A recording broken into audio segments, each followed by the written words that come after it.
Hello everyone, welcome back to my channel Nayanar ঘরেও বাইরে চ্যানেলে তোমাদের সবাইকে অনেক অনেক স্বাগত জানাই। আজকে আমি চলে এসেছি অনেক দিন পর একটা নতুন খাবারের জায়গার সন্ধান নিয়ে। তো সেই দিনকে কিছুদিন আগেই এক সন্ধেবেলায় আমি হাঁটতে হাঁটতে বেরিয়ে পড়েছিলাম। তো ঠিক করলাম যে যাচ্ছি যখন একটু কিছু খেয়ে দিয়ে ফিরবো। তো আমি চলে গিয়েছিলাম কোথায় সেইটা নিয়ে পরে আসছি। চলো একটু তোমাদের সাথে একটা জিনিস শেয়ার করি যে যেতে যেতে পড়েছিল নিস্তারিণী মন্দির। কথায় আছে টানা 21 দিন গিয়ে তুমি যদি মাকে নিজের মনের কথা জানাও তাহলে কিন্তু তোমার মনের ইচ্ছা পূরণ হবেই হবে। তোমার টানা 21 দিন কিন্তু যেতে হবে, গ্যাপ দিলে চলবে না। আর এই যে আমি চলে এসেছি বাউন্ডুলে ক্যাফে। এইটা হচ্ছে ওদের গৌরীবাড়ির আউটলেটটা।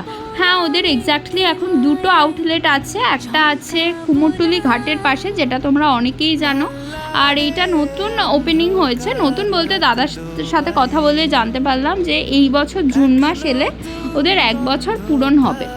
একটা ছোট্ট কোজি ক্যাফে, ভিতরে 5 জনের বসার জায়গা আছে। আর ওয়াল পেন্টিংগুলো ভীষণ সুন্দর, খুব নিপুণ করে আঁকা। আর এই যে আমি এখানে অ্যাড করে দিলাম মেনুটা। আমি এখান থেকে নিয়েছিলাম চিকেন পাহাড়ি মোমো আর চিকেন কোথে মোমো। আমি বলতে পারি দীর্ঘদিন বাদে ভীষণ একটা ইউনিক রকমের একটা টেস্টের মোমো খেয়েছি। এত ভালো খেতে। দাদার সাথে কথা বলে জানতে পারলাম যে দাদা নাকি এটা 27 রকম ইনগ্রিডিয়েন্টস দিয়ে মোমোটা বানায়। আর মোমোর সাথে ওরা কিন্তু স্যুপ সার্ভ করে না, যে চাটনিটা সার্ভ করে সেটাও ভালো খেতে। ঝাল ঝাল দেখতে হলেও একদমই ঝাল নয়। দাদা বললো 12 রকম ইনগ্রিডিয়েন্টস দিয়ে ওরাই চাটনিটা তৈরি করে।